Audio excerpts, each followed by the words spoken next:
that cannot be hacked into. There's a paper ballot that is produced. It's auditable. I mean, the things that he says are so foolish and ridiculous. So, but the thing that this guy mentioned is the intimidation factor. If people are afraid because they think their vote won't count, they may not come to the ballot. They're afraid that people might show up in violation of federal law and be armed at polling places. They may not show up. If they're afraid that the president might somehow illegally seize voting machines on election night, which would be, again, a violation of federal law. If they believe those things, they may not participate, which is why we want voters, make sure you check your registration status. Make sure you understand what the system is in your state, and make sure you vote as early as is humanly possible for you and for your family. Make a plan. Mm-hmm. When that happens, there is nothing that Donald Trump and his sycophants in the administration can do to stop the American people from exercising their vote, having their vote counted, and having their results validated by election officials and by the United States Congress. We will do all that. People should have faith in this. We're going to make sure that American elections and the midterm elections come off. I guarantee you that, and the American people are going to guarantee that. And I know many election officials are trying to reassure voters in their states as well that they can have a safe and secure, and will have a safe and secure election. Skye Perryman and Congressman Joe Morelle, thank you for your time. Escalating concerns the Trump administration may interfere in November's midterms and delegitimize the results.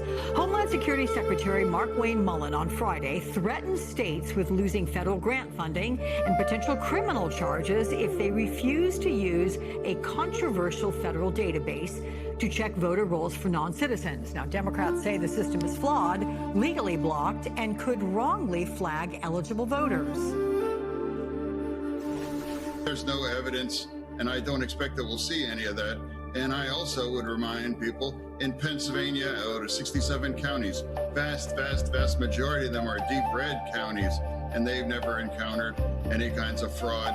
A lot of this election security apparatus was set up, done under President Trump's first term.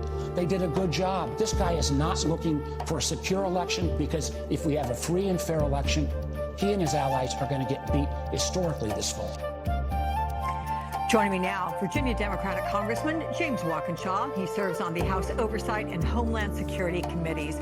Welcome back to the show, Congressman. It's good to have you here.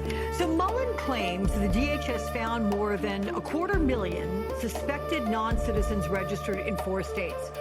But the database that he wants to use for that, it is not a ledger of registered voters. It is used to determine if someone is eligible for benefits, and it was blocked by a federal judge who ruled it that it violated privacy rights. So we know incidents of non-citizens voting are extremely rare. Is Mullen citing faulty proof to support his threats to state officials?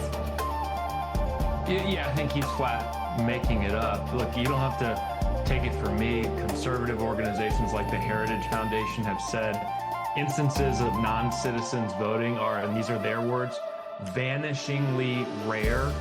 It is so rare that it's almost impossible to measure. It just doesn't happen. And this is part of the big lie from the 2020 election. 6 years later, Donald Trump is still whining about the fact that he lost the 2020 election. And he's clearly setting up to run that same playbook this year. He knows he's on track to lose, and he's going to try to contest the results in November. Well, in his primetime address on Thursday, as you know, the president claimed that the country's election system is vulnerable to interference and fraud, citing alleged meddling by China in both the 2018 and 2020 elections.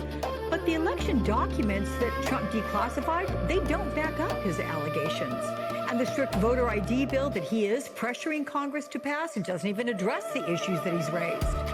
So since Trump in his second term has dismantled agencies protecting elections, what was the point of this address?